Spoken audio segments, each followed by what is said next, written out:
Friends, എല്ലാവർക്കും നമസ്കാരം.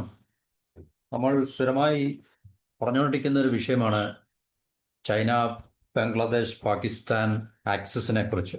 Axis എന്ന് പറയുമ്പം ഒരു സഖ്യം.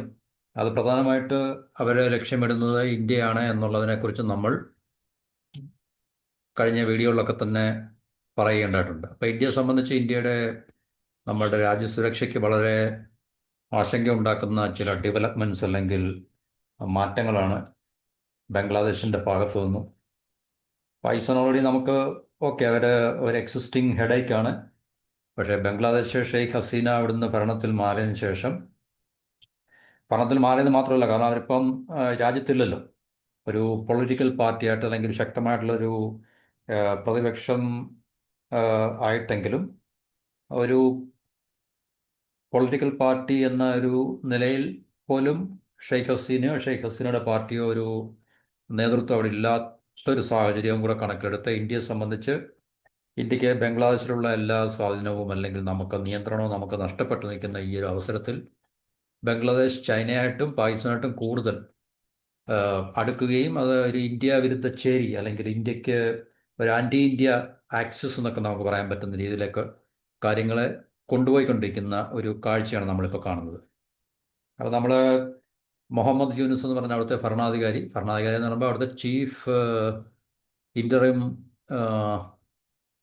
അങ്ങനെയാണ് ഡെസിഗ്നേഷൻ്റെ പേര്. പുള്ളി പ്രൈം മിനിസ്റ്റർ അല്ല, പ്രസിഡന്റും അല്ല, ചീഫ് ഇൻ്ററിം ഓഫീസറോ അങ്ങനെ ഉണ്ടാകുന്നു ആ ഡെസിഗ്നേഷൻ്റെ പേരെന്ന് പറയുന്നത്.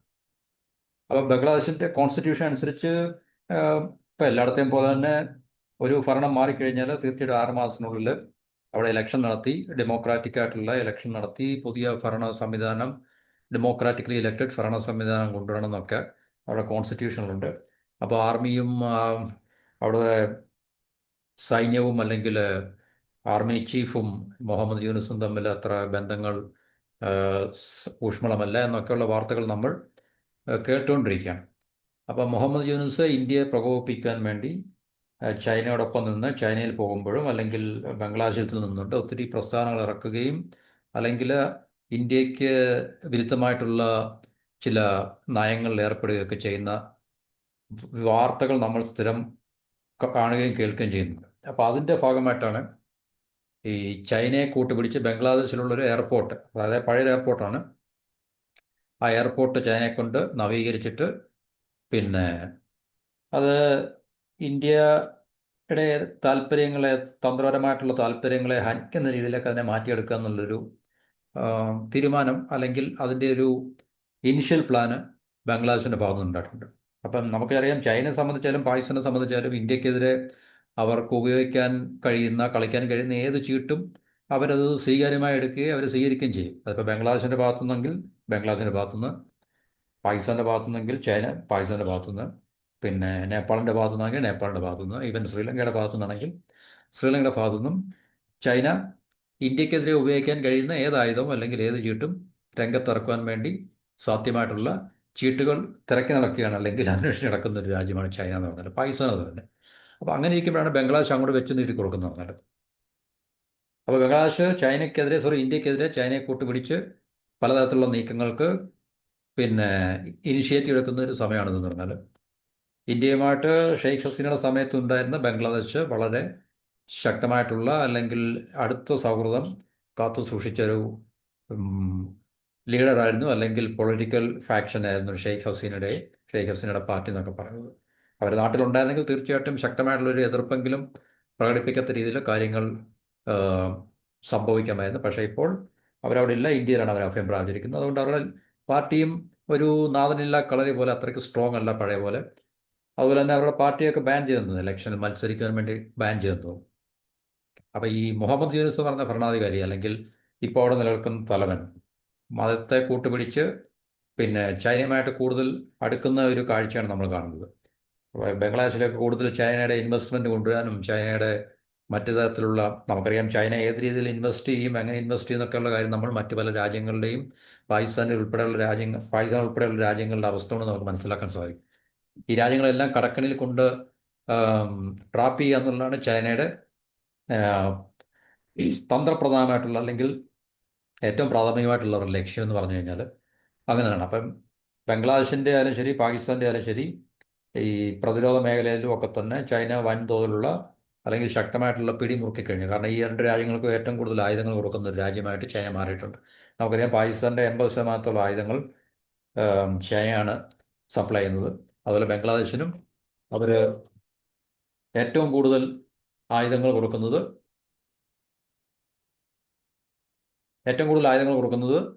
ആരാണ്? ബംഗ്ലാദേശിന് ചൈനയാണ്. അപ്പോൾ ഈ രണ്ട് രാജ്യങ്ങളെയും തീർച്ചയായിട്ടും കൂടുതൽ പ്രതിരോധ മേഖലയിലായാലും ശരി, സാമ്പത്തികമായിട്ടുള്ള മറ്റ് സഹായത്തിൻ്റെ പേരിലായാലും ശരി, ചൈനയ്ക്ക് വൻതോതിലുള്ള സ്വാധീനവും നിയന്ത്രണവുമാണ് ഈ രണ്ട് രാജ്യങ്ങളുടെയും മുകളിലുള്ളത്. അപ്പോൾ അങ്ങനെ ഇരിക്കുമ്പോഴാണ് ബംഗ്ലാദേശ് അങ്ങോട്ട് കൊണ്ടുപോയി ഓരോ കാര്യങ്ങൾ വെച്ച് നീട്ടി കൊടുക്കുന്നത്. അപ്പോൾ ഇതിപ്പോൾ നമ്മൾ സംസാരിക്കുന്നത് ബംഗ്ലാദേശിൻ്റെ സ്ഥലത്തുള്ള അല്ലെങ്കിൽ ബംഗ്ലാദേശിൻ്റെ കൈവശമുള്ള ഇന്ത്യൻ അതിർത്തിക്ക് വളരെ ദൂരമല്ലാത്ത ഒരു സ്ഥലത്ത് ലാൽ മോണർ ഹാട്ട് എന്ന് പറഞ്ഞൊരു വിമാനത്താവളമുണ്ട്. അത് പണ്ടുള്ളൊരു വിമാനത്താവളമാണ്. ശരിക്കും പറഞ്ഞാൽ അത് ഡിസ്ഫങ്ഷണൽ എന്ന് വേണമെങ്കിൽ നമുക്ക് പറയാം.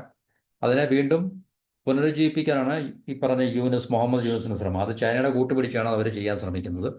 അപ്പോൾ ഇന്ത്യയെ സംബന്ധിച്ച് നമുക്കറിയാം, പീസ്ഫുൾ ആയിട്ടുള്ള ആക്ടിവിറ്റിക്കാണെങ്കിൽ ഇറ്റ്സ് ഓക്കെ. പക്ഷേ ഇതിപ്പം പീസ്ഫുൾ അല്ല. കാരണം ചൈന അതിൽ വരുന്നത് കൊണ്ട് ഇന്ത്യക്ക് ആശങ്ക ഉണ്ടാക്കുന്ന ഒരു കാര്യമാണ്. ചൈനയുടെ സാന്നിധ്യം നമുക്ക് പ്രശ്നമാണ്. കാരണം ഇന്ത്യയുടെ അതിർത്തിയിൽ നിന്നും വളരെ ദൂരമുള്ളൊരു സ്ഥലമല്ല ഇത് താനും. ചൈനയെ കൊണ്ട് ഇപ്പോൾ പാകിസ്ഥാൻ അവരുടെ ഗദ്വാർ പോർട്ട് അല്ലെങ്കിൽ മറ്റു സ്ഥലങ്ങളൊക്കെ നവീകരിക്കുന്നത് പോലെ അല്ലെങ്കിൽ പുനരുജ്ജീവിപ്പിക്കുന്നത് പോലെ തന്നെ ബംഗ്ലാദേശ് ഈ ഒരു വിമാനത്താവളത്തെ പൊടി തട്ടിയെടുത്ത് ചൈനയുടെ സഹായത്തോടുകൂടി അതിനെ നവീകരിക്കാനാണ് ബംഗ്ലാദേശിലെ ഇപ്പോഴത്തെ ഭരണ നേതൃത്വം ലക്ഷ്യമിടുന്നത്. അപ്പോൾ ചൈനയെ സംബന്ധിച്ച് നമ്മൾ പറഞ്ഞു, ഇന്ത്യക്കെതിരെ ഒരു പുതിയ ആയുധം കിട്ടുക എന്ന് പറഞ്ഞു കഴിഞ്ഞാൽ ചൈനയെ സംബന്ധിച്ചത് വലിയൊരു ആശ്വാസം അല്ലെങ്കിൽ താല്പര്യം കൂടാണ്. അപ്പോൾ ഈ പറഞ്ഞ ലാൽ മോണർ ഹാട്ട് വിമാനത്താവളം വളരെ തന്ത്രപ്രദമായിട്ടുള്ള സ്ഥലത്താണിത് സ്ഥിതി ചെയ്യുന്നത്. ഇന്ത്യയുടെ അതിർത്തിയിൽ നിന്നും വളരെ ദൂരമല്ല എന്ന് നമുക്ക് മനസ്സിലാക്കാൻ സാധിക്കും. ഇതൊക്കെയാണ് അതിൻ്റെ പിക്ചേഴ്സ് എന്നൊക്കെ പറഞ്ഞു കഴിഞ്ഞാൽ. ഇതൊക്കെ വളരെ പഴയ ഒരു എയർപോർട്ടാണ്. അപ്പോൾ ആ എയർപോർട്ടിനെ ഇപ്പോൾ തീർച്ചയായിട്ടും നവീകരിക്കാനുള്ള പരിപാടിയാണ്. നമുക്കറിയാം, തീർച്ചയായിട്ടും ബംഗ്ലാദേശിൻ്റെ സ്വന്തമായിട്ടുള്ള തീരുമാനമായിരിക്കത്തില്ലത്. കാരണം ചൈന അതിൽ ഇടപെട്ടിട്ട് ബംഗ്ലാദേശിനെ പിന്നെ പറഞ്ഞ് മനസ്സ് മാറ്റിച്ച് തീർച്ചയായിട്ടും ഇപ്പോഴത്തെ അവിടുത്തെ ഭരണ സംവിധാനം ചൈനയായിട്ട് കൂടുതൽ അടുപ്പമുള്ളതുകൊണ്ട് അങ്ങനെ ഒരു രീതിയിലേക്കായിരിക്കും ഇപ്പോൾ മാറ്റങ്ങൾ സംഭവിച്ചെന്ന് പറഞ്ഞു കഴിഞ്ഞാൽ. അപ്പോൾ നമ്മുടെ ഈ സിലിഗുരി ചിക്കൻ ഒക്കെ എന്നറിയപ്പെടുന്ന പ്രദേശത്തുണ്ട്. അപ്പോൾ അവിടുന്ന് 132 കിലോമീറ്റർ മാത്രമേ ഉള്ളൂ. കാരണം നമുക്കറിയാം എയർ ഡിസ്റ്റൻസ് എന്ന് പറഞ്ഞു കഴിഞ്ഞാൽ ഇതിപ്പം ഈ 132 കിലോമീറ്റർ നമ്മളുടെ ലാൻഡ് ഡിസ്റ്റൻസ് ആണെങ്കിൽ തന്നെയും എയർ ഡിസ്റ്റൻസ് ഒക്കെ വരുമ്പോൾ തീർച്ചയായിട്ടും അത് വളരെ നമ്മുടെ രാജ്യങ്ങൾക്ക് അങ്ങോട്ടും ഇങ്ങോട്ടും ഒക്കെ തന്നെ വളരെയധികം എന്താണ് പറയുന്നത്, തന്ത്രപരമായിട്ടുള്ള മേൽക്കൈ നേടി കൊടുക്കുന്നൊരു. കാരണം 132 കിലോമീറ്റർ എയർ ഡിസ്റ്റൻസ് ആണെങ്കിൽ തന്നെ അത് വലിയ ദൂരമൊന്നുമില്ല. നമുക്കറിയാം, ഇപ്പം പ്രതിരോധ തന്ത്രപരമായിട്ടുള്ള മേഖലകൾ, ഇപ്പോൾ ഫൈറ്റർ എയർക്രാഫ്റ്റ് ആയാലും മിസൈൽ ആയാലും റോക്കറ്റ് ആയാലും അതിനൊക്കെ പറഞ്ഞാൽ 132 കിലോമീറ്റർ എന്ന് പറഞ്ഞാൽ വളരെ കുറച്ച് സമയം കൊണ്ട് മാത്രം, വളരെ സെക്കൻഡുകൾ കൊണ്ട് മാത്രം, അല്ലെങ്കിൽ വളരെ കുറഞ്ഞ മിനിറ്റുകൾ കൊണ്ട് മാത്രം കവർ ചെയ്യാൻ പറ്റുന്ന ഡിസ്റ്റൻസാണ്. അപ്പോൾ തീർച്ചയായിട്ടും ഇന്ത്യയിൽ നിന്നും 132 കിലോമീറ്റർ അകലെ എന്ന് പറയുമ്പോൾ ഇന്ത്യയെ സംബന്ധിച്ച് വളരെയധികം ആശങ്ക ഉണ്ടാക്കുന്ന, അല്ലെങ്കിൽ ഇന്ത്യക്ക് നമ്മുടെ രാജ്യ താല്പര്യത്തിൻ്റെ അല്ലെങ്കിൽ നമ്മുടെ സുരക്ഷയുടെ വലിയൊരു പ്രശ്നമാണ് തീർച്ചയായിട്ടും. ഇന്ത്യൻ അതിർത്തിയിൽ നിന്ന് വെറും 20 കിലോമീറ്റർ മാത്രം അകലെയാണ്. അപ്പോൾ തീർച്ചയായിട്ടും ഡിസ്റ്റൻസേ ഇല്ല നമ്മളെ സംബന്ധിച്ച്. അപ്പോൾ ചൈനയുടെ ഒരു പ്രസൻസ് അല്ലെങ്കിൽ സാന്നിധ്യം അല്ലെങ്കിൽ വരവെന്ന് പറഞ്ഞു കഴിഞ്ഞാൽ ഇന്ത്യക്ക് ഇത് വളരെ ബുദ്ധിമുട്ടുണ്ടാക്കുന്നതാണ്. അപ്പോൾ ഇന്ത്യയെ സംബന്ധിച്ച് ഭാവിയിൽ ഇത് ഈ പറഞ്ഞ വിമാനത്താവളം ചൈനയ്ക്ക് തീർച്ചയായിട്ടും ബംഗ്ലാദേശിൻ്റെ മുകളിൽ മേൽക്കൈ അല്ലെങ്കിൽ ഡോമിനൻസ് കിട്ടുന്നത് കൊണ്ടും അല്ലെങ്കിൽ അവർ ഡോമിനൻസ് ഉണ്ടാക്കിയെടുക്കാൻ ശ്രമിക്കുന്നുണ്ട്. ഭാവിയിൽ ഇന്ത്യയുടെ താല്പര്യത്തെ ഹനിക്കുന്ന രീതിയിൽ സൈനികമായിട്ട് അവർക്ക് തീർച്ചയായിട്ടും ഇന്ത്യക്കെതിരെ ഉപയോഗിക്കാം. ഇപ്പോൾ വാറില്ലെങ്കിൽ തന്നെയും പീസ്ഫുൾ ആയിട്ടുള്ള ടൈമിലാണെങ്കിൽ തന്നെയും ഇന്ത്യയുടെ സൈന്യത്തിൻ്റെ നീക്കങ്ങളെ നിരീക്ഷിക്കാനും, അതായത് സ്പൈ വർക്ക് എന്ന് പറഞ്ഞാൽ അവരുടെ ഈ പറഞ്ഞ റെക്കണൈസൻസ്, സർവലൻസ് എന്നൊക്കെ പറയാം നമുക്ക്. അവരുടെ ഫൈറ്റർ എയർക്രാഫ്റ്റ് ഉപയോഗിച്ചും അല്ലെങ്കിൽ അതുപോലുള്ള ലാൻഡ് ബേസ്ഡ് ആയിട്ടുള്ള അവരുടെ സിസ്റ്റംസ് ഒക്കെ ഉപയോഗിച്ച് നമ്മുടെ ഇന്ത്യൻ സൈന്യത്തിൻ്റെ നീക്കങ്ങളെ നിരീക്ഷിക്കാനും അല്ലെങ്കിൽ സർവലൻസ് നടത്താനൊക്കെ തന്നെ അവർക്ക് ഈ ഒരു എയർപോർട്ട് ബേസ് ചെയ്ത് അവർക്ക് തീർച്ചയായിട്ടും അവരുടെ ആക്ടിവിറ്റീസിനെ കൂടുതൽ ശക്തിപ്പെടുത്താൻ സാധിക്കും. ആരുടെ? പ്രത്യേകിച്ച് ചൈനയുടെ. അപ്പോൾ ചൈനയെ സംബന്ധിച്ച് ഇത് വളരെ വലിയൊരു തുറപ്പിച്ചിട്ടാണ് ഇന്ത്യക്കെതിരെ എന്നുള്ള കാര്യം നമ്മൾ മനസ്സിലാക്കുക. അപ്പം അതിനെ കൗണ്ടർ ചെയ്യാൻ വേണ്ടിയാണ് ഇപ്പോൾ ഇന്ത്യയുടെ ഒരു നീക്കം എന്ന് പറഞ്ഞാൽ. ത്രിപുരയിൽ ഏകദേശം 1971 ഈ പറഞ്ഞ ഈ ബംഗ്ലാദേശിലെ ഈ പറഞ്ഞ എയർപോർട്ടും, ആ എയർപോർട്ടിൻ്റെ പേരെന്താണ്? ലാൽ മോഹൻ ഹാട്ട് എയർപോർട്ടും 71 ഇന്ത്യ പാകിസ്ഥാൻ, അതായത് ബംഗ്ലാദേശിന്റെ ക്രിയേഷൻ സമയത്തുള്ള യുദ്ധ സമയത്ത് ആം, ഉം, അല്ല അത് എനിക്ക് നോക്കാം, ബംഗ്ലാദേശിലെ എന്ന് പറഞ്ഞാൽ ഈ എയർപോർട്ട് പറഞ്ഞാൽ ബ്രിട്ടൻ സെക്കൻഡ് വേൾഡ് വാറിൽ അതിൻ്റെ ഉപയോഗം കഴിഞ്ഞിട്ട് വിട്ടിട്ട് പോയാന്ന് തോന്നുന്നു. അതിനുശേഷം പിന്നെ അത് അവർ യൂസ് ചെയ്തിട്ടില്ല. ഈ നമ്മുടെ ഈ ത്രിപുരയിലെ ഈ കൈലാഷ് ഷഹർ എയർപോർട്ട് എന്ന് പറഞ്ഞു കഴിഞ്ഞാൽ 71 യുദ്ധത്തിന് ശേഷം പ്രവർത്തനം നിലച്ചാണ്. അതിനുശേഷം നമ്മളിത് ഉപയോഗിച്ചിട്ടില്ല. അപ്പോൾ അതിൻ്റെ പിക്ചേഴ്സും നമുക്കിവിടെ കാണാൻ പറ്റും. അപ്പോൾ അതിപ്പോൾ ഇന്ത്യ തീർച്ചയായിട്ടും അതിനെ പുനരുജ്ജീവിപ്പിച്ചിട്ട് അല്ലെങ്കിൽ അതിനെ നമ്മൾ റീകൺസ്ട്രക്ട് ചെയ്യാനും ആം, അതിനെ ഒരു ഫങ്ഷണലാക്കി എടുക്കാൻ വേണ്ടി നമ്മളിപ്പോൾ തീരുമാനിച്ചിരിക്കുകയാണ്. ഇപ്പോൾ ഈ ഒരു ബംഗ്ലാദേശിൻ്റെ ചൈനയുടെ നീക്കത്തിൻ്റെ വെളിച്ചത്തിൽ. ഇപ്പോൾ ത്രിപുരയിൽ ഇപ്പോൾ ഒരു എയർപോർട്ട് മാത്രമാണുള്ളത്. അത് സംസ്ഥാനത്തിൻ്റെ തലസ്ഥാനമായിട്ടുള്ള അഗർത്തല മഹാരാജ ബിക്രം വിമാനത്താവളമാണിത്. അപ്പോൾ ഈ പറഞ്ഞ പുതിയ വിമാനത്താവളം വരുന്നതോടുകൂടി സംസ്ഥാനത്തിൻ്റെ വികസനത്തിന് അത് കൂടുതൽ ആക്കം നൽകും, അല്ലെങ്കിൽ ഒരു പിന്നെ ബൂസ്റ്റ് ഉണ്ടാകും എന്നുള്ള കാര്യത്തിൽ നമുക്ക് സംശയമൊന്നുമില്ല. അതുപോലെ തന്നെ വാണിജ്യ സൈനിക നീക്കത്തിനും ഇതൊരു തീർച്ചയായിട്ടും ഇന്ത്യൻ ഗവൺമെൻറ് ഇപ്പോൾ പെട്ടെന്ന് ഇങ്ങനെ തീരുമാനം എടുക്കണമെങ്കിൽ തീർച്ചയായിട്ടും നമ്മുടെ തന്ത്രപ്രധാനമായിട്ടുള്ള പ്രതിരോധപരമായിട്ടുള്ള താല്പര്യങ്ങളെ കൂടെ കണക്കിലെടുത്തുകൊണ്ടായിരിക്കും തീർച്ചയായിട്ടും ഈ ഒരു എയർപോർട്ട്, കൈലാഷ് ഷഹർ എയർപോർട്ട്, പിന്നെ എന്താണ് പറയുന്നത്, അതിനെ എന്താണ് റീകൺസ്ട്രക്ട് ചെയ്യാനോ അല്ലെങ്കിൽ അതിനെ കൂടുതൽ പുനരുജ്ജീവിപ്പിക്കാൻ വേണ്ടി ശ്രമിക്കുന്നതാണ്. ഇതപ്പം എയർപോർട്ട് അതോറിറ്റി ഓഫ് ഇന്ത്യ നീക്കം തുടങ്ങിയിട്ടുണ്ട്. അതിനെ എന്താണ് പറയുക, വിമാനത്താവളത്തിനെ വീണ്ടെടുക്കാൻ വേണ്ടി അതിനെ എന്താണ് പറയുക, ഒരു വർക്കിംഗ് ഫങ്ഷണൽ സ്റ്റേജിലേക്ക് അല്ലെങ്കിൽ ഫങ്ഷണൽ ആക്കി എടുക്കാൻ വേണ്ടി എയർപോർട്ട് അതോറിറ്റി ഓഫ് ഇന്ത്യ നീക്കം തുടങ്ങിയിട്ടുണ്ട്. ബംഗ്ലാദേശ് അതിർത്തിയിലേക്ക് ഏകദേശം 800 കിലോമീറ്റർ മാത്രമേ ഉള്ളൂ ഈ എയർപോർട്ടിൽ നിന്ന് ദൂരം എന്ന് പറഞ്ഞു കഴിഞ്ഞാൽ. അപ്പോൾ ഇന്ത്യയെ സംബന്ധിച്ചത് ഓക്കെയാണ് ശരിക്കും പറഞ്ഞത്. നമുക്കും അപ്പോൾ ഒരു കൗണ്ടർ ഫോഴ്സായിട്ട് നമുക്ക് ബംഗ്ലാദേശിനെതിരെയോ അല്ലെങ്കിൽ ബംഗ്ലാദേശിൽ ഫങ്ഷൻ ചെയ്യാൻ തീരുമാനിക്കുന്ന ചൈനയ്ക്കെതിരെയൊക്കെ തന്നെ നമുക്ക് തീർച്ചയായിട്ടും ഇവിടെ നമ്മുടെ ഓപ്പറേഷണൽ ബേസായിട്ട് നമുക്ക് ഉപയോഗിക്കാൻ സാധിക്കും. 800 കിലോമീറ്ററും വലിയ ദൂരങ്ങളൊന്നുമില്ല ശരിക്കും പറഞ്ഞാൽ. അപ്പോൾ പണ്ട് ബംഗ്ലാദേശ് രൂപീകരിക്കപ്പെട്ട സമയത്ത് അല്ലെങ്കിൽ ആ യുദ്ധത്തിൽ ഇന്ത്യൻ സൈന്യത്തിൻ്റെ തന്ത്രപ്രധാന കേന്ദ്രമായിരുന്നു ഈ പറഞ്ഞ കൈലാഷ് ഷഹർ വിമാനത്താവളം. അതിനുശേഷം ഇത് നമ്മൾ തീർച്ചയായിട്ടും അതിന് വലിയ തന്ത്രപ്രധാനമായിട്ടുള്ള സ്ട്രാറ്റജിക്കാനുള്ള ഇമ്പോർട്ടൻസ് ഒന്നും ഇല്ലാത്തത് നമ്മളതിനെ ഫങ്ഷണലാക്കി നിർത്തിയില്ല, അതിനെ ഉപേക്ഷിച്ചു എന്നുള്ളതാണ് സത്യം. ഇപ്പോൾ വീണ്ടും നമുക്ക് തീർച്ചയായിട്ടും അതിൻ്റെ ഒരു ആവശ്യം വരുന്നതോടുകൂടി അല്ലെങ്കിൽ ആവശ്യം നമുക്ക് ഫീൽ ചെയ്യുന്ന ഒരു സമയമായതുകൊണ്ട് അതിനെ നമ്മൾ തീർച്ചയായിട്ടും പുനരുജ്ജീവിപ്പിക്കാൻ കേന്ദ്ര ഗവൺമെൻറ് അതിൻ്റെ തീരുമാനമെടുത്തു എന്നുള്ളതാണ് നമുക്ക് മനസ്സിലാക്കാൻ സാധിക്കുന്നത്. ബംഗ്ലാദേശിൻ്റെ രൂപീകരണത്തിന് ശേഷം അവിടെ ഭരണം ഇപ്പം ഈ ഷെയ്ഖ് ഹസീനയുടെ ആയാലും മറ്റേ ബീഗം ഖലീദാസിയുടെ ആയാലും ശരി, ഷെയ്ഖ് ഹസീനയുടെ പൊളിറ്റിക്കൽ പാർട്ടിയാണ് ഇന്ത്യയായിട്ട് കൂടുതൽ അടുപ്പമുള്ളത്. ബീഗം ഖലീദാസിയുടെ പാർട്ടിക്ക് നമ്മളുമായിട്ട് അത്ര സൗഹൃദം ഇല്ലെങ്കിൽ തന്നെയും മോറോർലെസ് ബംഗ്ലാദേശ് ഇപ്പം ഈ മുഹമ്മദ് യൂനുസ് വരുന്നതിന് മുമ്പ് വരെ ഉള്ള കാലഘട്ടം നമ്മൾ എടുത്തു നോക്കിക്കഴിഞ്ഞാൽ അത്യാവശ്യം വളരെ നല്ല ബന്ധത്തിൽ പോയിക്കൊണ്ടിരുന്ന ഒരു രാജ്യമായിരുന്നു. പക്ഷേ മുഹമ്മദ് യൂനുസ് വന്നതോടുകൂടി മതമൗലികവാദികൾ രാജ്യത്ത് കൂടുതൽ ശക്തി പ്രാപിക്കുകയും അല്ലെങ്കിൽ അധികാരത്തിൽ പിടിമുറുക്കുകയും അവർക്ക് ഈ ബംഗ്ലാദേശിനെ ഇന്ത്യക്കെതിരെ തിരിക്കുവാൻ സാധിക്കുകയും ചെയ്തിട്ടുണ്ട്. അതിൻ്റെ ഫലമായിട്ടാണ് അവർ ചൈനയുടെ കൂടുതൽ ബന്ധങ്ങൾ, ചൈന ഓൾറെഡി ഇപ്പം ഷെയ്ഖ് ഹസീനയുടെ സമയത്തും ചൈനയും ബംഗ്ലാദേശും തമ്മിൽ നല്ല ബന്ധങ്ങൾ തന്നെയായിരുന്നു, ഇല്ലെന്ന് പറയുന്നില്ല. എന്നാൽ തന്നെയും ഇപ്പോൾ അവർ ഇന്ത്യ പൂർണ്ണമായിട്ട് ഉപേക്ഷിച്ച് എക്സ്ക്ലൂഡ് ചെയ്തിട്ട് ചൈനയെ പൂർണ്ണമായിട്ട് അവരുടെ ഗോഡ് ഫാദറാക്കി മാറ്റാൻ വേണ്ടി തീരുമാനിച്ചിരിക്കുകയാണ് മുഹമ്മദ് യൂനുസ് പിന്നെ നേതൃത്വം നൽകുന്ന ബംഗ്ലാദേശിലെ ഇപ്പോഴത്തെ ഭരണ സംവിധാനമാണ്.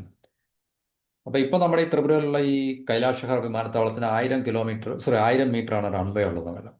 അപ്പം വലിയ വിമാനങ്ങൾക്കൊന്നും അവിടെ വന്ന് ഇറങ്ങാൻ സാധിക്കത്തില്ല, സർവീസ് നടത്താൻ സാധിക്കത്തില്ല. അതുകൊണ്ട് തീർച്ചയായിട്ടും റൺവേയുടെ വലിപ്പം അല്ലെങ്കിൽ നീളം കൂട്ടുക, വലിപ്പം കൂട്ടുകയാലും വിട്ടും പിന്നെ ലെങ്തും ഒക്കെ കൂട്ടിയേ വരത്തുള്ളൂ. അപ്പോൾ അതിന് തീർച്ചയായിട്ടും അതിനുള്ള പദ്ധതികൾ ആവിഷ്കരിക്കുകയാണ് കേന്ദ്ര government airport authority of India.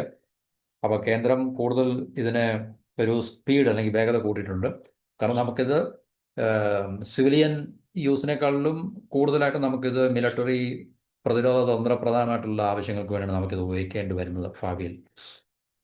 പീസ്ഫുള്ളായിട്ടുള്ള ടൈമിലാണ് ഒക്കെ സിവിലിയൻ ഓപ്പറേഷൻസ് നടത്തുക. അങ്ങനെ സ്റ്റേറ്റിൻ്റെ വികസന പ്രവർത്തനത്തിനോട് അതിനെ നമുക്ക് കൂട്ടിക്കെട്ടുവാൻ സാധിക്കുന്നത് ത്രിപുരയുടെ.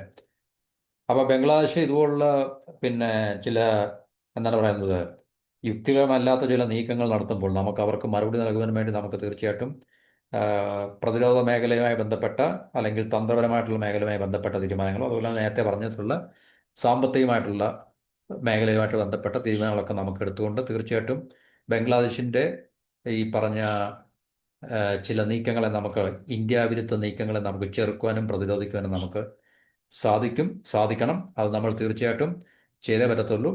അപ്പോൾ കേന്ദ്ര ഗവൺമെൻറ് ഈ കാര്യങ്ങളിലൊക്കെ വളരെ ശ്രദ്ധാപൂർവം കാര്യങ്ങൾ കൈകാര്യം ചെയ്യുന്നുണ്ട് എന്നുള്ളതാണ് നമുക്ക് മനസ്സിലാക്കാൻ സാധിക്കുന്നത്. അപ്പോൾ ഇതാണ് നമുക്ക് ഈ ടോപ്പിക്കുമായി ബന്ധപ്പെട്ട വിഷയങ്ങൾ ചർച്ച ഇത്രയും നമുക്ക് എന്താ പറയുന്നത് ഡിസ്കസ് ചെയ്യാനുള്ളത്. അപ്പം ഇതുപോലെ പ്രധാനപ്പെട്ട മറ്റൊരു ടോപ്പിക്കുമായിട്ട് അടുത്ത വീഡിയോയിൽ നമുക്ക് കാണാം. Till then, have a wonderful day. Thank you for watching and listening.